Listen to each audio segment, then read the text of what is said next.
如果呢以武器来比喻的话呢 ，W968 就好像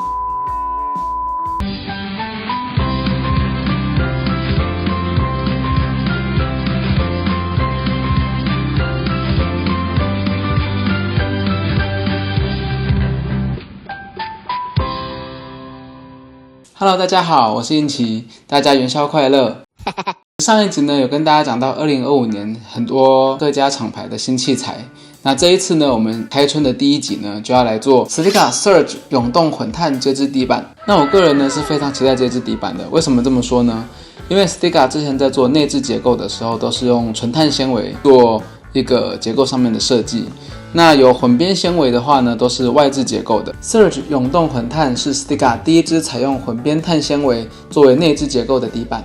Surge 永动混碳的结构呢是采用令拔面材再加上阿尤斯的立材，再搭配内置结构的黄方碳，最后呢再加上阿尤斯的大芯。那这样的结构呢，相信大家都会想到另一把同样结构的经典底板，那当然就是我们的红双喜 W968 咯。可以从照片上看到呢，Surge 永动混碳跟 W968 的结构基本上是一致的。那我手上这把 W968 的厚度呢是 6.02 左右，然后 Surge 永动混碳的厚度呢也是 6.02mm 左右。所以我们这次要试打 Surge 永动混碳跟 W968 的对比。那是要搭配狂飙这张皮吗？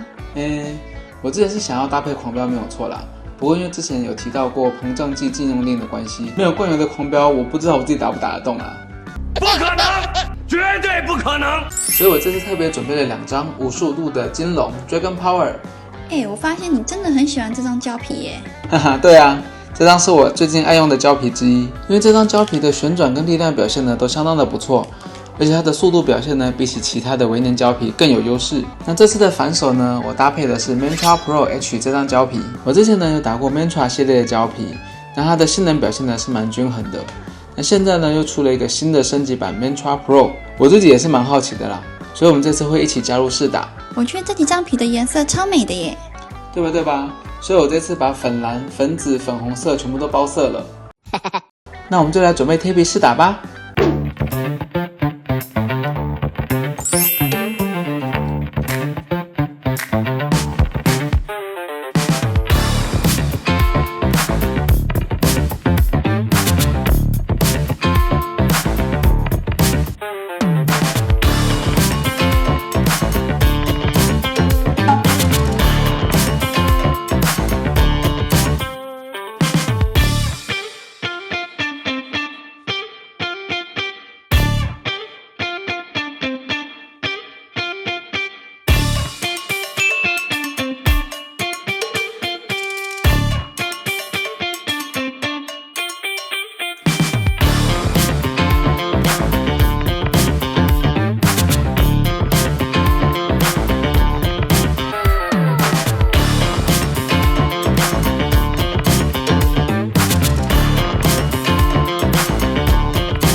W968 的正手攻球弧线稳定，小力量手感呢比较韧一点，没有那么通透。不过退台发力的正手进攻呢就相当的稳健。内置黄方碳搭配阿尤斯大芯，弧线稳定，而且整体的力量感受十分充足。反手的话就不算是 W968 的强项了，除了出球速度相对略慢一些，而且对于集中发力的要求比较高，稍不注意的话可能就容易下网或者是失误。弹贴球的处理还算是蛮稳定的，因为内置结构吃球比较深，摆短的时候偶尔会不小心冒高，不过调打的感觉还不错，速度中等不算快，上台的弧线蛮稳定的。引球基本上也是容易上手的，不过因为 W968 的重心比较偏拍头，重心转换呢会相对比较费力一些。W968 正反手的起板衔接进攻质量都很不错，不过对于主动发力的要求还是比较高的，越好的发力呢，越能打出 W968 的性能上限。永动混碳的正手攻球感觉比较通透，出球的速度呢也比 W968 快一些，退台发力的放大感也比较明显，弧线长，落点更深远一些。反手的速度以及手感相对更好一些，中小力量的球质也更加稳定，而且整体的操纵性相当的不错，反手借力或者是进攻也都蛮轻松的，无谓失误呢相对更少一点。永动混碳的台内球处理呢跟 W968 差不多，摆短的时候需要注意一下弧线的控制，不过调打的速度比较快，台内进攻的威胁性比较高，而弧线基本上也是蛮稳定的。永动混碳的拍子重心居中，拧球的时候呢，重心转换相对也是比较轻松的，而且出球的速度快，弧线低平，让台内球的处理呢有更多的节奏变化。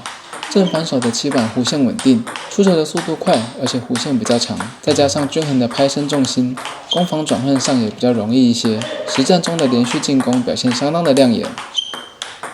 那我们再来看一下综合性能比较吧。先说说 W968。内置黄方碳的结构呢，持球感极佳，回球容易制造强烈的旋转。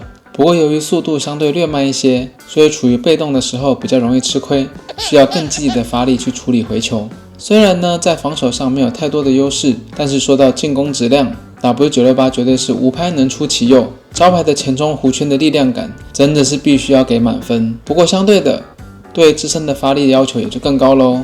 再说到永动混碳。同样是内置的黄方碳结构，强烈的旋转呢也是特色之一，再加上本身的加速感更为明显，所以整体正反手的表现呢更加均衡，无论是进攻或者是防守都相当的稳健，能够兼顾练球与实战的综合表现。我个人是觉得永动混碳呢更适合一般的业余到有专业训练的球友使用。以上呢就是这次的初步试打。那希望刚刚的数据分析呢可以让大家更了解这把底板的调性。那我们先说一下这次的配置感受好了。这次呢，我们的正手呢是使用了旗舰级的 Stiga 金龙，基本上呢，我觉得这张皮的性能就不用再多说了，就是旗舰级的一个性能。而且这款胶皮呢，它还有3种硬度，可以依照自己的需求去做选择。倒是反手的胶皮呢，让我有点讶异，印象中旧版的 Mantra 呢，它整体是比较均衡的。那这次改版的 Mantra Pro 呢，虽然旋转没有金龙这么强烈，但速度表现呢提升了不少，而且还兼顾了良好的持球感。对于回球处理的容错率呢，真的是蛮稳定的，有一点那种怎么打都可以上台的感觉，真的蛮适合当做一个反手胶皮来使用的。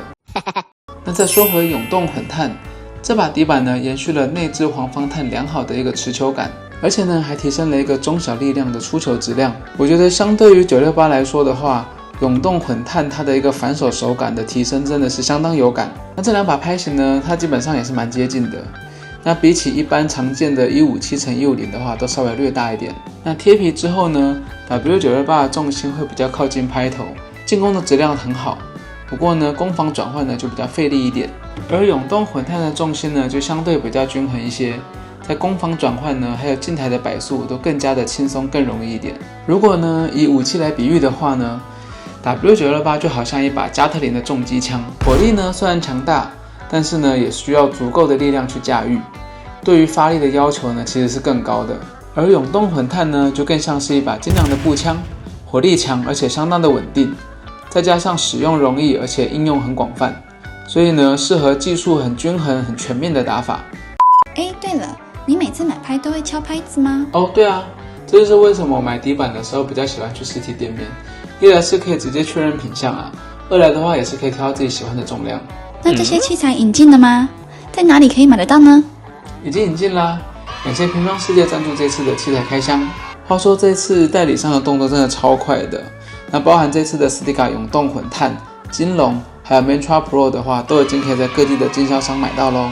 那我们这次的开箱就告一段落啦，不知道大家打过永动混碳了没啊？欢迎留言分享一下你的配置吧。那如果呢有其他器材的问题呢，也欢迎留言跟我说。那我们就下次再见咯。Q B 来跟大家说拜拜，拜拜。